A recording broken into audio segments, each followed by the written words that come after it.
Good morning students. कल मैंने आपको रुचिरा भाग 3 से पाठ 13 समझाया था। मुझे आशा है कि वो आपको समझ में आ गया होगा।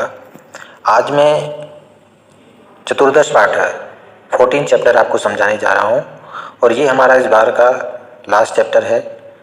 इसके बाद हम रिवीजन करेंगे। ये चैप्टर आप अच्छी तरह से समझने की कोशिश करना और बेटा एक पेन या एक पेंसिल सामने रखना। और जब भी कोई वर्ड मैं आपको बताता हूँ और आपको वर्ड वो कठिन लगता है, हार्ड लगता है, तो उसको आप अपनी बुक में टिक कर लीजिए, अंडरलाइन कर लीजिए, जिससे कि आप जब प्रिपेयर करेंगे तो आपको वो याद रहे। तो चलिए शुरू करते हैं पाठ। चतुर्दश पाठ 14 पाठ आर्यभट्ट। भारतवर्ष की अमूल्य निधि है ज्ञान विज्ञान की सुदीर्घ परंपरा। इस परंपरा को संपोषित किया प्रबुद्ध मनीषियों ने। इन्हीं मनीषियों में अग्रगण्य थे आर्यभट्ट। अग्रगण्य माने बेटा आगे रहने वाले। दशमलव पद्धति आदि के प्रारंभिक प्रयोक्ता अब आर्यभट्ट ने गणित को नई दिशा दी। इन्हें एवं इनके प्रवर्तित सिद्धांतों को तत्कालीन रूढ़िवादियों का विरोध झेलना पड़ा। वस्तुतः गणित को विज्ञान बनाने वाले तथा गणितीय गणना पद्धति के द्वारा आकाशीय पिंडों की गति का प्रवर्तन करने वाले ये प्रथम आचार्य थे। आचार्य आर्यभट्ट के इसी वैदुष्य का उद्घाटन प्रस्तुत पाठ में किया गया है। तो बेटा ये जो आर्यभट्ट थे जिन्होंने गणित को एक नई दिशा दी थी, इन्होंने जो अपने विचार लोगों के सामने रखे, ये विचार शुरू में लोगों को पसंद नहीं आए। क्यों? क्योंकि इनके विचार सबसे अलग थे। उस समय रूढ़िवादी जो विचार थे वो विचार सभी लोग मानते थे। इनके विचारों को, नए विचारों को स्वीकार करने में लोगों को बहुत परेशानी हुई। तो किंतु इन्होंने हिम्मत नहीं हारी और अपने विचारों को सबके सामने प्रूफ के सहित सामने रखे। बाद में लोगों ने इनके प्रति विश्वास जताया और इनके जो आविष्कार थे, जब लोगों के सामने आए तो लोगों ने फिर इन पर भरोसा किया। तो इसी बात को इस चैप्टर में हम पढ़ेंगे। वैसे मैं एक बार बेटा ये चैप्टर पढ़ा चुका हूँ, फिर भी दोबारा पढ़ा रहा हूँ, क्योंकि वही होता है कि बच्चे कम होते हैं, फिर कुछ बच्चे बोलते हैं कि हमें ये दोबारा चैप्टर पढ़ा दीजिए। तो इस बार मैं आपको ये रिकॉर्ड करके पोस्ट कर रहा हूँ, आप सभी इसको वहाँ से सुन सकते हैं। पूर्व दिशायाम उदेति सूर्य। पूर्व दिशा से उदेति माने उगता है, सूर्य माने सूर्य। पश्चिम दिशायाम, और पश्चिम दिशा में अस्तम गच्छति, अस्त हो जाता है। इति दृश्यते ही लोके, ऐसा संसार में हमें दिखाई देता है। सूर्य पूर्व दिशा से उगता है और पश्चिम दिशा में अस्त हो जाता है, ऐसा संसार में हमें दिखाई देता है। हम देखते ऐसा ही होता है। परम न अनेन अवबोध्यम अस्ति। परम किंतु, न माने नहीं, अनेन माने इससे, अवबोध्यम अस्ति माने जानना चाहिए, किंतु इससे हमें ये नहीं समझ लेना चाहिए यत सूर्यो गतिशील इति, कि सूरज जो है वो चलता रहता है। भाई हमें ये लग रहा है कि सूरज पूरब से उग रहा है और वो फिर कहाँ पे अस्त होता है? पश्चिम में अस्त होता है। तो ये कह रहे हैं कि हमें इस बात से ये नहीं जानना चाहिए कि सूरज जो है ना वो चलता रहता है। इनका कहना है कि सूर्य अचलः, सूर्य अचल है, सूर्य एक जगह स्थिर है। पृथ्वी चला, और पृथ्वी चलती है। या स्वकीय अक्षे घूर्णति, जो अपने अक्ष माने धुरी पर, घूर्णति माने घूमती रहती है। कि सूर्य अचल है, पृथ्वी चलती है, जो अपनी ही धुरी पर घूमती है। इति सांप्रतम सुस्थापित सिद्धांत, ऐसा सिद्धांत ये स्थापित हो चुका है, मतलब माना जा चुका है। ये जो नियम है ये आज सभी लोगों के द्वारा माना गया है। क्या क्या सिद्धांत माना गया, क्या नियम माना गया है बेटा? कि सूर्य एक जगह रुका हुआ है और पृथ्वी घूम रही है, जो अपनी ही धुरी पर घूमती है। ये सिद्धांत सभी लोगों ने मान लिया है। सिद्धांतोयम प्राथम्येन येन प्रवर्तितः, ये सिद्धांत सबसे पहले जिसने चलाया था, जिसने इस सिद्धांत को सबसे पहले बनाया था, सह आसीत, वो थे महान गणितज्ञ, बहुत बड़े गणित को जानने वाले और ज्योतिर्विद माने ज्योतिषी आर्यभट्ट। कि आर्यभट्ट थे वो जिन्होंने सबसे पहले इस सिद्धांत को बताया हम लोगों को। कौन सा सिद्धांत? कि पृथ्वी घूमती है और जो सूर्य आदि ग्रह हैं वो सभी स्थिर हैं। पृथ्वी स्थिरा वर्तते इति परंपराया प्रचलिता रूढ़ी तेन प्रत्यादिष्टा। पृथ्वी स्थिरा वर्तते, पृथ्वी जो है स्थिर है इति ऐसी परंपराया, जो परंपरा से बहुत पहले समय से प्रचलिता रूढ़ी, जो चलती आ रही परंपरा थी, जो लोगों का विश्वास था, जो प्रथा पहले से चलती आ रही थी कि पृथ्वी स्थिर है, उस परंपरा का इन्होंने खंडन किया, उस परंपरा को इन्होंने झूठा साबित किया। पृथ्वी एक जगह स्थिर है, इस परंपरा को, इस प्रथा को, जो बहुत पहले से चली आ रही थी, इस परंपरा को उन्होंने झूठा साबित किया। तेन उदाहृतम, उन्होंने एक उदाहरण दिया। क्या उदाहरण दिया?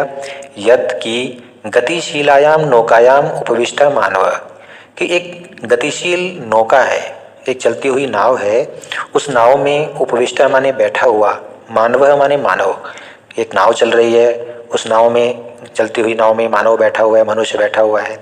तो वो जब नाव चल रही है तो बेटा नौकाम, नाव को, स्थिराम अनुभवती, वो स्थिर महसूस करता है, उसे लगता है कि नाव रुकी हुई है। अन्यांच पदार्थान गतिशीलान अवगच्छति, और वो जो आसपास की जो चीज़ें हैं, दोनों तरफ की जो चीज़ें हैं, उन चीज़ों को क्या मानता है? वो गतिशील मानता है कि वे चीज़ें चल रही हैं। तो जबकि चल रही क्या होती है? नाव चल रही होती है। तो जैसे चलती हुई नाव में बैठा हुआ मानव नाव को स्थिर मानता है और अपने आसपास की चीज़ों को चलता हुआ मानता है, एवमेव इसी प्रकार गतिशीलायाम पृथिव्याम, इसी प्रकार गतिशील पृथ्वी पर, ये जो चलती हुई जो पृथ्वी है, इस पृथ्वी में अवस्थितः स्थित मानव माने मनुष्य पृथ्वीम स्थिराम अनुभवति, वह पृथ्वी को स्थिर महसूस करता है। सूर्यादि ग्रहांच गतिशीलान वेत्ति, और सूर्य आदि ग्रह को वो गतिशील मानता है। जो आसपास सूर्य आदि ग्रह चल रहे होते हैं, उन ग्रहों को वो गतिशील मानता है। तो बेटा दोबारा से सुनो इस बात को। उन्होंने अपनी बात को सिद्ध करने के लिए क्या उदाहरण दिया कि जिस प्रकार एक व्यक्ति नौका में बैठा हुआ है और नौका में बैठा हुआ वो चल रहा है, तो वो नाव को रुकी हुई मानता है और आसपास की चीज़ों को चलती हुई महसूस करता है। उसी प्रकार से हम लोग इस चलती हुई पृथ्वी में बैठे हुए हैं, तो हम क्या महसूस करते हैं कि ये पृथ्वी रुकी हुई है और जो सूर्य आदि ग्रह हैं वो चल रहे हैं, पर वास्तव में ऐसा नहीं है। पृथ्वी चल रही है, जैसे नाव चल रही है वैसे ही पृथ्वी चल रही है, और जो सूर्य आदि ग्रह हमें चलते दिखाई दे रहे हैं बल्कि वो चल नहीं रहे हैं। तो इस उदाहरण के द्वारा, इस सिद्धांत के द्वारा उन्होंने अपनी बात सबके सामने रखी। 476 तमे ख्रीस्ताब्दे, सन 476 में आर्यभट्टः जन्म लब्धवान इति, आर्यभट्ट ने जन्म प्राप्त किया था। सन 476 में, काफ़ी समय पहले आर्यभट्ट ने जन्म लिया था। इति ऐसा, तेनैव विरचिते, उन्हीं के द्वारा लिखे गए, आर्यभट्टीयम इत्यस्मिन् ग्रंथे, उन्होंने एक ग्रंथ लिखा है आर्यभट्टीयम, उसी ग्रंथ में उन्होंने इस बात का उल्लेख किया है कि उनका जन्म सन 476 ईस्वी में हुआ था। तो उनके जो ग्रंथ है आर्यभट्टीयम, इस ग्रंथ का नाम आप बेटा याद रखना। ग्रंथोयम तेना, ये ग्रंथ उन्होंने त्रयोविंशति तमे वयसी विरचिता, कि जब वो त्रयोविंशति माने 23, जब वो 23 ईयर के थे, उस वयसी माने आयु में, उस आयु में उन्होंने इस ग्रंथ की रचना की थी। जब वो 23 ईयर, त्रयोविंशति माने 23, जब वो 23 साल के थे तब उन्होंने आर्यभट्टीयम नामक ग्रंथ लिखा था, और उसी में उन्होंने बताया था कि उनका जन्म सन 476 में हुआ। ऐतिहासिक स्रोतों भी ज्ञायते, इतिहास के स्रोतों से ज्ञायते माने ऐसा पता लगता है, यत् पाटलिपुत्रम निकषा, पाटलिपुत्र के निकषा माने बेटा पास में, पाटलिपुत्र के पास में आर्यभट्टस्य वेधशाला आसीत, आर्यभट्ट जी की वेधशाला थी। वेधशाला का मतलब है प्रयोगशाला। कि इतिहास की जानकारी ऐसी बताती है हमें कि आर्यभट्ट की जो प्रयोगशाला थी वो पाटलिपुत्र के पास थी। अनेन इदम अनुमीयते, इससे हमें यह अनुमान लगाया जा सकता है हमारे द्वारा, यत् तस्य कर्म भूमि पाटलिपुत्रमेव आसीत, उनकी जो कर्म भूमि थी वो कर्म भूमि भी पाटलिपुत्र ही थी। मतलब उनका जो कार्य क्षेत्र था, जहाँ पर वो काम करते थे, वो कार्य क्षेत्र भी पाटलिपुत्र ही था, क्योंकि जब उनकी प्रयोगशाला वहाँ पर थी। आर्यभट्टस्य योगदानम आर्यभट्टस्य योगदानं ज्योतिष गणित ज्योतिषा संबद्धम वर्तते। आर्यभट्ट का जो योगदान है बेटा वो गणित ज्योतिष से संबंध रखता है। यत्र संख्यानाम आकलनम महत्वम आदधाति, जहाँ पर संख्याओं की गणना महत्व रखती है, मतलब जहाँ पर गिनतियों को मतलब किसी न किसी तरह से गणना करके, कुछ अनुमान से नहीं, गणना करके गिनतियाँ करके जब किसी बात को सिद्ध किया जाता है उसे बोलते हैं गणित ज्योतिष। तो उसी पर वो विश्वास करते थे। आर्यभट्ट फलित ज्योतिष शास्त्रे न विश्वसिति स्म। आर्यभट्ट जो थे वो फलित ज्योतिष में विश्वास नहीं रखते थे। फलित ज्योतिष होता है बेटा, जैसे आप किसी पंडित के सामने गए और उन्होंने आपका हाथ देखा, हाथ देख करके बोला कि भाई तुम्हारे ऊपर तो शनि की दशा है, तुम्हारे ऊपर राहु की दशा है और तुम्हारे जीवन में ये चलने वाला है। तो उन्होंने किसी प्रकार की आपसे कुछ बात तो पूछी नहीं, वो केवल उन्होंने क्या किया, अनुमान से आपके सारे भविष्य बता दिया आपका। तो वो जो होता है ज्योतिष बेटा, वो होती है फलित ज्योतिष, जिसमें अनुमान के आधार पर आपको कुछ बातें बताई जाती हैं। किंतु एक होती है गणित ज्योतिष, जिसमें गणित की गणना करके सटीक जानकारी प्राप्त की जाती है। तो जो आर्यभट्ट थे, आर्यभट्ट वो गणित ज्योतिष में ही विश्वास रखते थे, वो फलित ज्योतिष में विश्वास नहीं रखते थे। गणितीय पद्धत्या कृतम आकलनम आधृत्य, गणितीय पद्धत्या, गणित की पद्धति से आकलनम आधृत्य, आकलन करके, तेन प्रतिपादितम, उन्होंने ये प्रतिपादित किया, उन्होंने ये सिद्ध किया, यद ग्रहणे, ग्रहण पड़ने में, मतलब ये जो ग्रहण पड़ता है बेटा, सूर्य ग्रहण पड़ता है, चंद्र ग्रहण पड़ता है, इसमें राहु केतु नामको दानवो नास्ति कारणम, इसमें राहु केतु नामक राक्षसों का कोई भी कारण नहीं है। तुमने तो नहीं सुना बेटा, पर हम लोगों ने सुना है। हम जब छोटे थे तो बोलते थे कि भाई सूर्य ग्रहण हो रहा है, चंद्र ग्रहण हो रहा है तो राहु ने चांद को खा लिया है और केतु ने जो है, अब चांद के केतु जो राक्षस है वो चांद को खा रहा है। इस तरह की बातें बेटा उस समय फैली होती थी। तो उन्होंने क्या है, अपने गणित की पद्धति के द्वारा, गणित के जो अपने उनके सिद्धांत थे, उन सिद्धांतों से उन्होंने ये बात सिद्ध की कि जब सूर्य ग्रहण और चंद्र ग्रहण पड़ते हैं बेटा, तो उसमें राहु केतु नामक राक्षसों का कुछ भी कारण नहीं होता। राहु केतु नामक कुछ भी राक्षस, कोई भी राक्षस नहीं होते। तत्र तो सूर्य चंद्र पृथ्वी इति त्रीणि कारणानि, वहाँ तो सूर्य चंद्र पृथ्वी ये तीन ही कारण होते हैं। सूर्य ग्रहण होने में, चंद्र ग्रहण होने में केवल ये तीन ही कारण होते हैं, तो जिनके कारण से सूर्य ग्रहण या चंद्र ग्रहण होता है। सूर्यम परितः भ्रमंत्या पृथिव्याः, सूर्य के चारों ओर भ्रमंत्या घूमती हुई पृथिव्या, पृथ्वी के चंद्रस्य परिक्रमापथेन संयोगात, जब चांद के घूमने से चांद का जब संयोग हो जाता है तब ग्रहण पड़ता है। मतलब सूर्य के चारों ओर जब पृथ्वी घूमती है और फिर क्या हो जाता है कि चांद का बीच में संयोग हो जाता है तो फिर ग्रहण होता है। यदा पृथिव्या छायापातेन, यदा माने जब, पृथिव्या छायापातेन, पृथ्वी की छाया पड़ने से, चंद्रस्य प्रकाश अवरुध्यते, चांद का प्रकाश रुक जाता है, तदा चंद्रग्रहणम भवति, तब चंद्र ग्रहण होता है। जब पृथ्वी की छाया पड़ने से चांद का प्रकाश रुक जाता है तब चंद्र ग्रहण होता है। तथैव उसी प्रकार पृथ्वी सूर्यों मध्ये, पृथ्वी और सूरज के बीच में समागतस्य चंद्रस्य छायापातेन, आए हुए चांद की छाया पड़ने से सूर्य ग्रहणम भवति, दृश्यते, सूर्य ग्रहण दिखाई देता है। दोबारा सुन लो इस बात को आप कि जब पृथ्वी की छाया पड़ने से चांद का प्रकाश रुक जाता है तब चंद्र ग्रहण होता है, और वैसे ही पृथ्वी और सूर्य के बीच में जब चांद आ जाता है और छाया और उसकी छाया पड़ती है तो सूर्य ग्रहण दिखाई देता है। ये बात तो बेटा आप साइंस में आपने पढ़ भी रखी है अच्छी तरह से, तो आपने साइंस पढ़ी है तो आप इसको और अच्छी प्रकार से समझ सकते हैं। ठीक है, तो जब सभी लोग ये बात जानते थे कि सूर्य ग्रहण और चंद्र ग्रहण जब होता है तो राहु और केतु नामक राक्षस सूर्य और चंद्र को खा जाते हैं, इस बात को जब उन्होंने सबके सामने मना की और मना करके जो वास्तविकता थी, जो सच्ची बात थी, जब उन्होंने वो सबके सामने बताई तो लोगों का तो जलना जरूर, लोगों का तो मतलब उनके प्रति ईर्ष्या दिखाना जरूरी था, क्योंकि सब लोग किस बात को मानते थे, एक अकेला आदमी इस बात को कह रहा है, तो ये तो बहुत ही अजीब बात हुई। तो फिर क्या हुआ, समाजे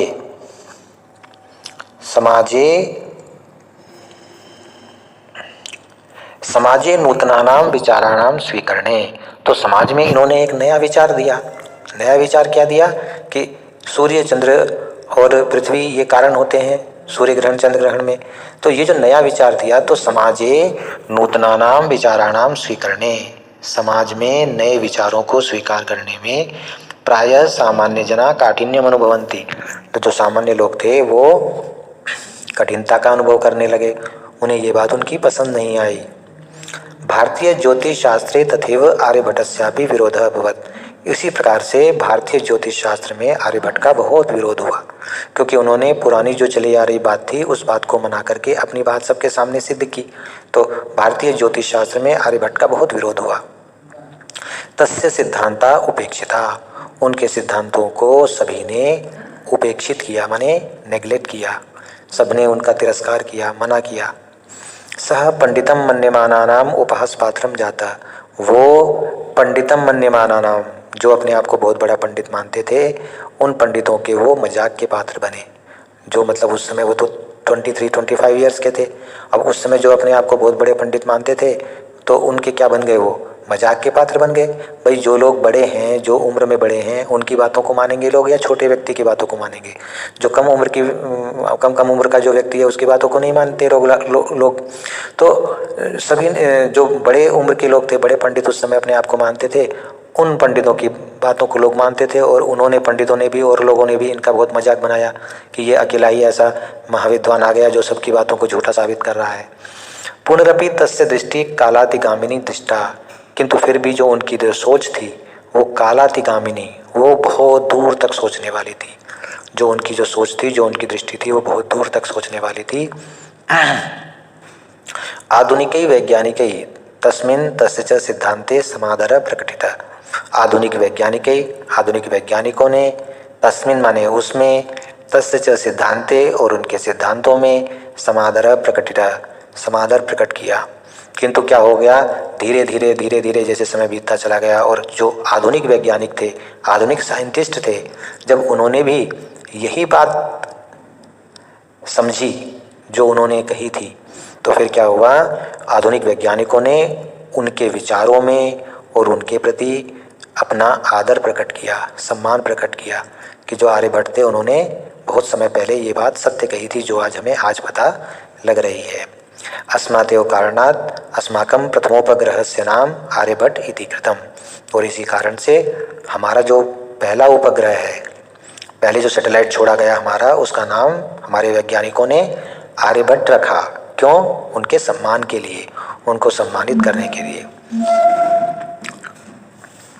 वस्तुतः भारतीयाः गणित परंपराया अथ च विज्ञान परंपराया असौ एक शिखर पुरुष आसीत्। वास्तव में भारतीय गणित परंपरा के और विज्ञान परंपरा के, मतलब गणित में और विज्ञान में, दोनों में ये जो आर्यभट्ट थे ये शिखर पुरुष थे। शिखर का मतलब समझते हैं आप, शिखर माने चोटी, कि चोटी के पुरुष थे, मतलब सबसे ऊपर रहने वाले पुरुष थे। तो बेटा पाठ का भाव ये है इसका कि जो व्यक्ति दृढ़ संकल्पी होता है, मेहनती होता है और वो कुछ कार्य करता है, तो उसके कार्यों की सभी लोग प्रशंसा करते हैं। जब बिना मतलब नहीं, अपने आप मेहनत करके, अपने बुद्धिमत्ता से, अब बुद्धि बल का प्रयोग करके जो व्यक्ति कुछ कार्य करता है तो उसको सफलता अवश्य मिलती है और सभी लोग बाद में उसका सम्मान करते हैं। तो बेटा आप सभी इस पाठ से ये शिक्षा लो कि आप कुछ नया करेंगे, कुछ नया करने की कोशिश करेंगे और उस नया करके आप दूसरे लोगों को भी उससे प्रेरित करेंगे। ये इस पाठ से हमें शिक्षा मिलती है। बेटा पाठ को दोबारा आप सुनने की कोशिश करना। कहीं पर कोई शब्द ऐसा लगता है आपको कि समझ में नहीं आया तो आप मुझसे वो बाद में पूछ सकते हो। ये हमारा लास्ट चैप्टर था। इसका जो अभ्यास है बेटा वो मैं आपको कल कराऊंगा, और कुछ आपको आपकी क्वेरी हो वो भी आप पूछ सकते हो। ठीक है बेटा, धन्यवाद।